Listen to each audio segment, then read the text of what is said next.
সূত্ৰধাৰ Kamrup football ক্লাবৰ খেলুৱৈসকল আৰু কোচিং চেণ্টাৰৰ খেলুৱৈ বন্ধুসকল, লগতে আমাৰ কামৰূপ ফুটবল ক্লাব আৰু কোচিং চেণ্টাৰৰ অভিভাৱকসকল, আজি আমি ইয়াত হঠাতে কিয় থিয় হৈছোঁ আপোনালোকে নিশ্চয় অলপ ধৰিব পাৰিছে।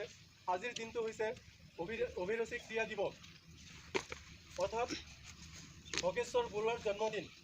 সুদক্ষ খেলুৱৈ, জাতিৰ গৌৰৱ, দেশৰ সম্পদ, অৰ্জুন প্ৰাপ্ত শ্ৰী ভোগেশ্বৰ বৰুৱাৰ জন্মদিন। আমাৰ বহুত ল'ৰা ছোৱালী নাজানে বা অভিভাৱকো নাজানে। মই কালি দুই এজনক কৈছিলোঁ যে আমি কালি অভিৰুচি ক্ৰীড়া দিৱস পালন কৰিম। এইটো কি বস্তু? আচলতে এইটো কাৰো দোষ নহয়, এইটো আমি কোনোদিনে এই জন্মদিৱস পালন কৰা নাছিলোঁ। আজি আপাৰ আছাম বা গুৱাহাটীৰ গোটেই অসমৰ বহুত জিলাত বহুত ক্ৰীড়া সন্থাত এয়া পালন কৰিব, কিন্তু আমি কোনোদিনে পালন কৰা নাছিলোঁ। এয়া আমি প্ৰথমবাৰৰ কাৰণে কৰিব লৈছোঁ আৰু ভৱিষ্যতে যাতে নকয় যে ভোগেশ্বৰ বৰুৱা কোন হয়, 3 ছেপ্টেম্বৰ কি হয়, এইবিলাক নকয়। আৰু এই বিষয়ে আমাক ভালকৈ বুজাই দিব, তেওঁৰ জন্ম কেতিয়া হৈছিলে, তেওঁ কেতিয়া কি পাইছিলে। এতিয়া আমাৰ এজন অভিভাৱক হয়, তেওঁ শিক্ষক হয়, তেওঁ আমাক এইখিনি বুজাই দিব। এতিয়া শুনি লওক। নমস্কাৰ, তোমালোকে জানাই ভোগেশ্বৰ বৰুৱাৰ বিষয়ে ছাৰে ক'লে আজি 3 ছেপ্টেম্বৰ।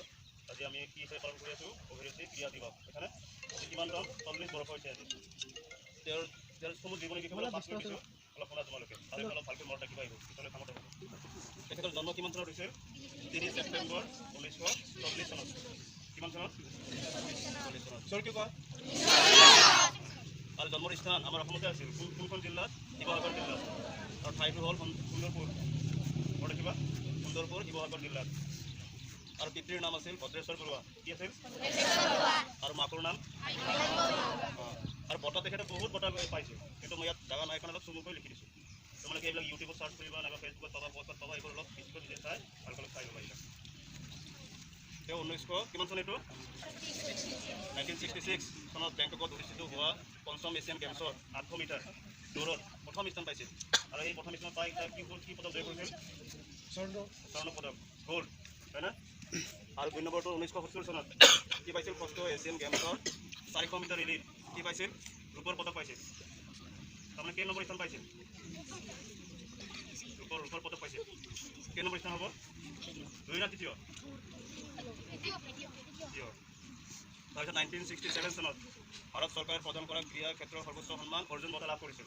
আমাৰ অসমৰ পৰা প্ৰথম নেকি? অসমৰ প্ৰথম অসমীয়া হিচাপে তেওঁ এই বঁটাটো লাভ কৰিছিল। অৰ্জুন বঁটাটো চবকে নিদিয়ে, ইয়াৰ আটাইতকৈ ডাঙৰ পুৰস্কাৰ। তাৰপিছত 2019 চনত মৰণোত্তৰভাৱে অসম চৰকাৰে বীৰ চিলাৰায় দিৱস বঁটা তেখেতক সন্মান হিচাপে আমাৰ ছাৰে গোটেইখিনি বস্তু দিছে। কিন্তু এতিয়া যিবিলাক আমাৰ ল'ৰা ছোৱালীবিলাক যিবিলাক কিনো আৰু এইটো তোমালোকৰ ক্লাছ 10ত হয়তো মেট্ৰিকত এছে লিখিব পাৰে।